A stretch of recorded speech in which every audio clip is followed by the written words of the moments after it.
So now lemma, which now I am going to the first stage. So this I require to prove the following lemma, which will be useful for to prove going down theorem. So I write it as a lemma.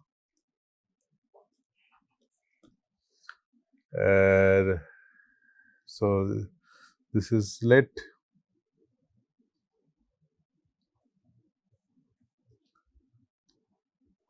A be a subring of B, a integral domain,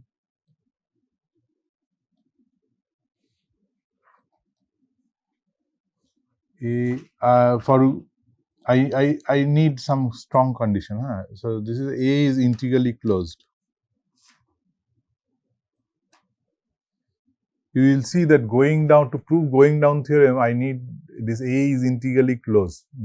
The extra condition is just for going up theorem, we did not assume that A is integrally closed, but for going down theorem, we assume that A is integrally closed. And B is an element in B, B integral over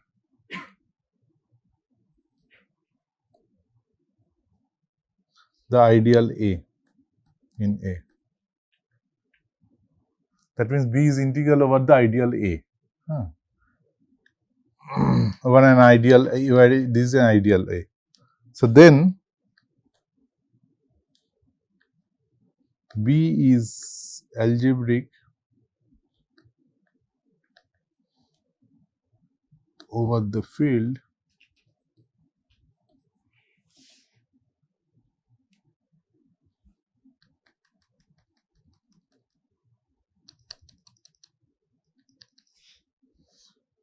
quotient field of A.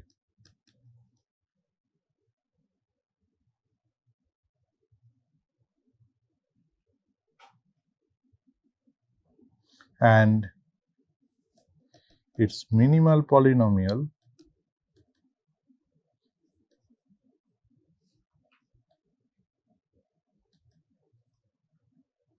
has coefficient in radical of A except the leading coefficient.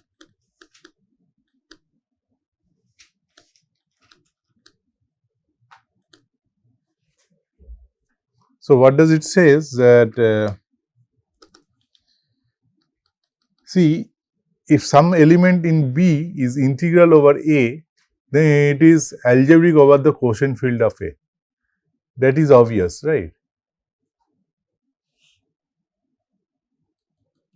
So first statement is obvious because it is after all integral over A.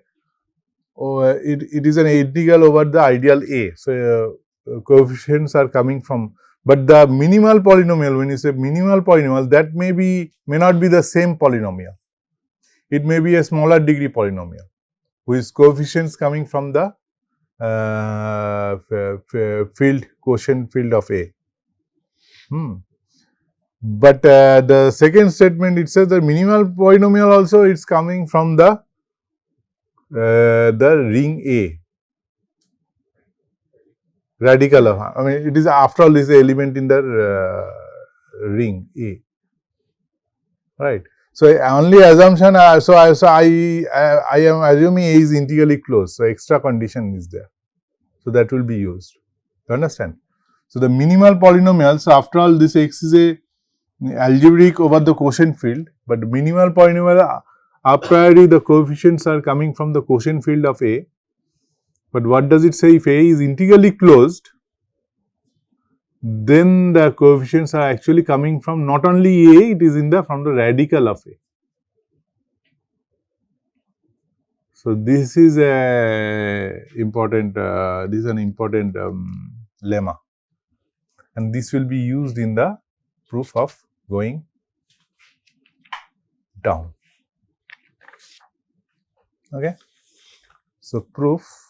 So suppose since B is integral over A, So, okay, since B is integral over A,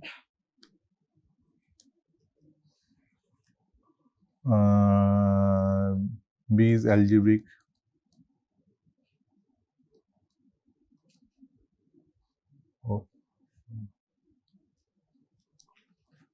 over quotient field of A.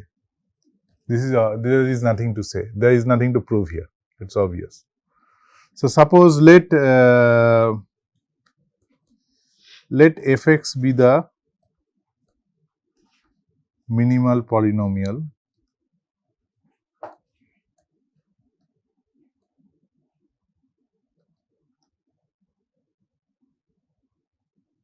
for the element A. So it will satisfy some equation which coefficients coming from quotient field of A. So then fx you can write it as product of x minus say bi I equal to 1 to n. What are these bi's? So these are split. You can think as a splitting field. This fx will split in some field extension of quotient field of A, and there this b1, b2, bn's are roots, or you can take the closure, algebraic closure of QA there. But notice that coefficients of one important point, that coefficients of F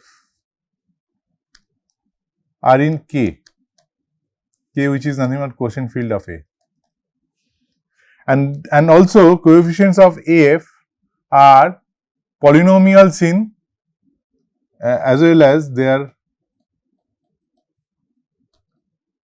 polynomials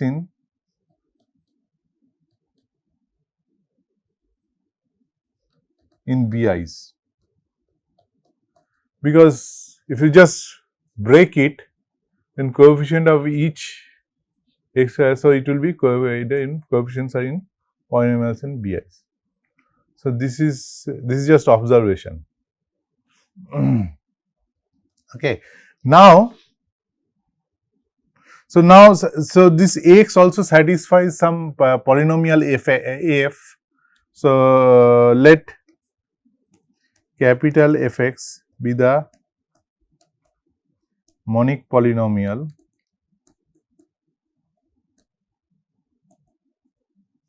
of integral dependence.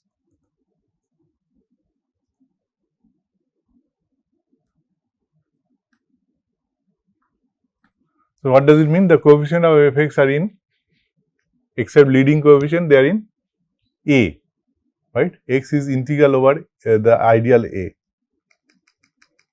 right? Now you see that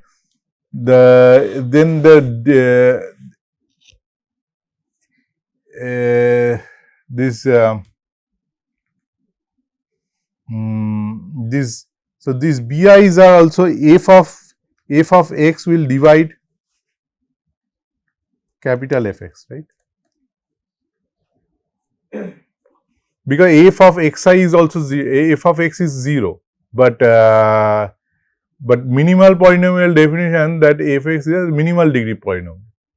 So then, but now if that is the case, then this one of these BIs are equal is your B. So f of BI is 0. So that will say that capital F of BI is also 0, because Fx divides capital Fx. So capital of F of BI is also 0. So that means BIs are also integral over A, right? So this implies BIs are integral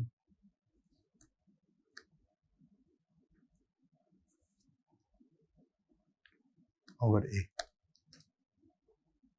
Now integrally closeness is a, so if we, so this will say that coefficients, so now coefficients of Fx are polynomials in BIs. So what does it say? That means that the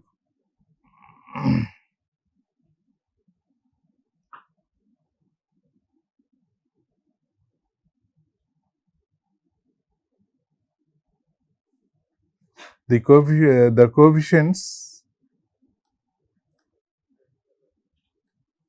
are in coefficients of f are in, by the previous proposition, the radical of A.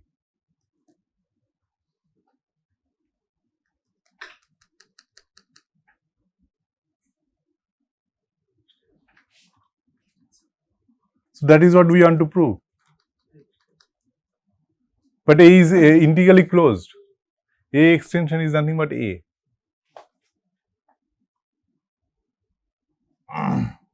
So that is what we want to prove, right? Okay. So this completes the proof. So now we will go to the proof of going up, going down theorem.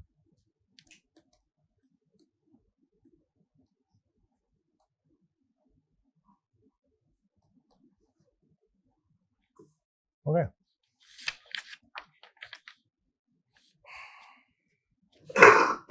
So suppose A, B as before, or suppose let's write A is a sub of B, A is integrally closed.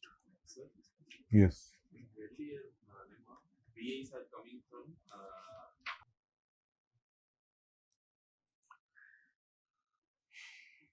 A is integrally closed, and so assume they are domains, huh? B is a domain. So B is a domain. So A is also domain. So A is integrally closed, and B is integral over A.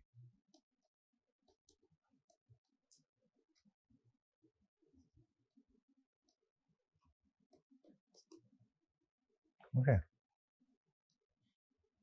Suppose Q1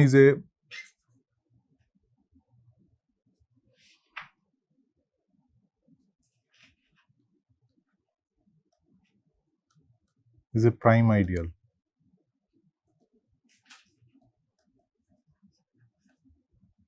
In A. Sorry, Q is in B. Q is in B.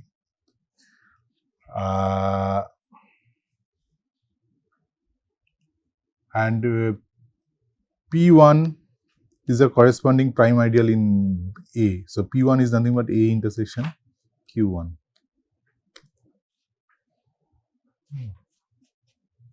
Then any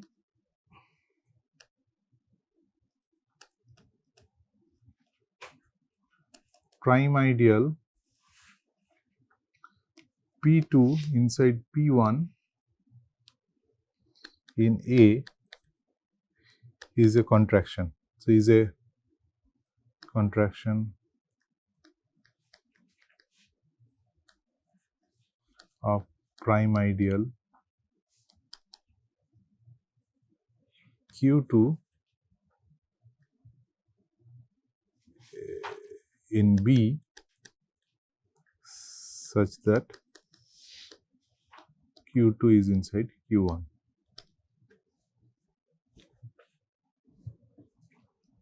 Statement is clear. So in the going up theorem, what we did, we were taking some prime ideal, and in A, P1, P2, we know that P1 is a contraction of Q1, and then we constructed that there is a prime ideal containing P1. Here it's the opposite. So that's why it is going down. So there you are going to up to the chain, and there here you are going down to the chain. So that's why it's called going down.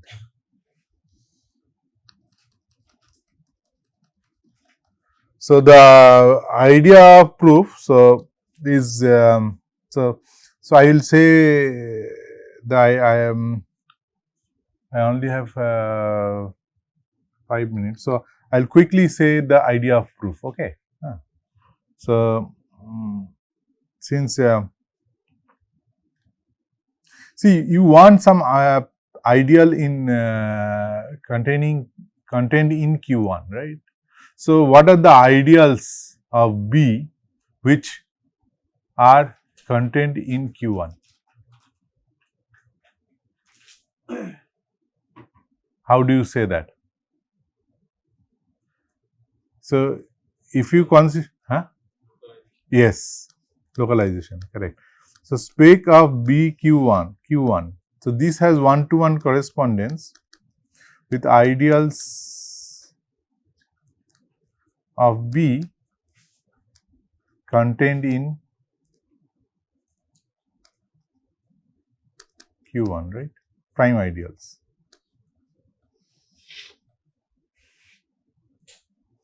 Prime ideals of B contained in Q1. Right?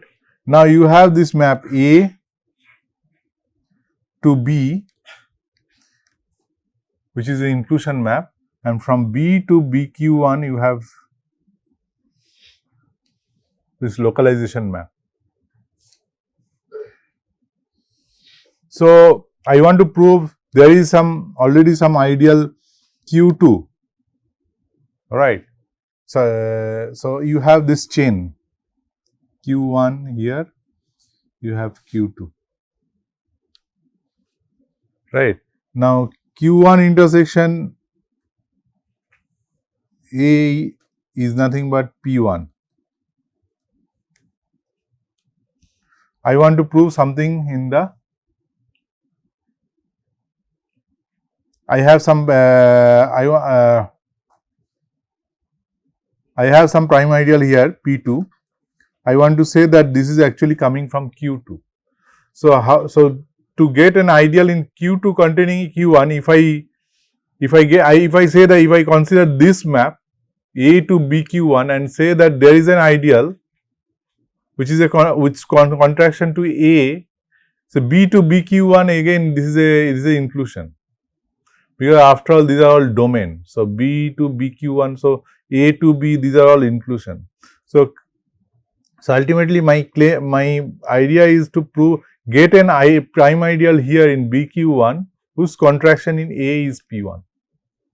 That is so that is how I produce. I mean, because there is a one-to-one correspondence between prime ideals contained in Q1 and the prime ideals in BQ1,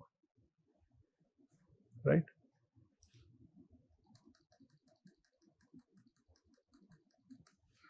So,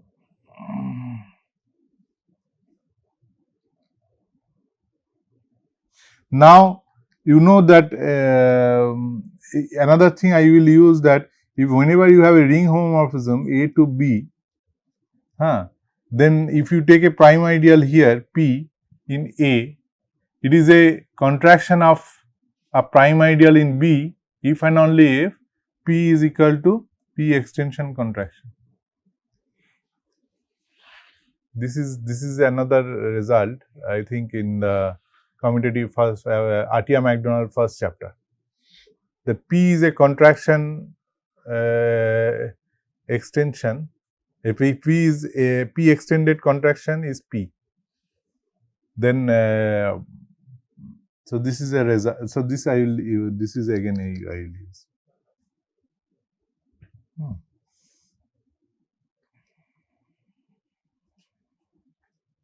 So now I'll write it as a in words. So using the bijection between contracted and extended ideals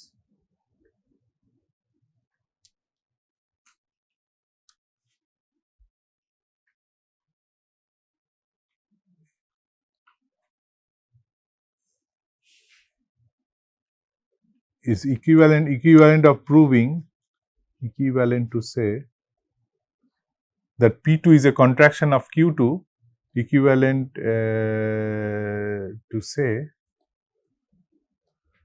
that P2 is nothing but P2 extended contracted, which is nothing but, if I consider P2 BQ1 intersection A. So, this is the extension of P2 in BQ1, and then you contract, that is intersection of A. So, now whole point is to prove, going down theorem is to prove that, suppose it is not, suppose this is not the case, suppose not. Of course, P2 extended contracted will contain P2, that is obvious. So, if there is a element in P2 extended contracted which is not in P2, if you assume and then try to prove contradiction, suppose not, and then prove a suppose not and get a contradiction.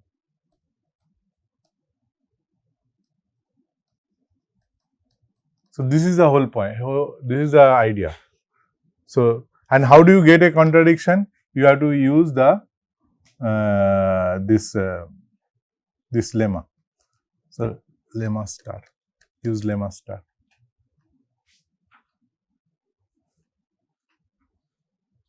To get it by using lemma.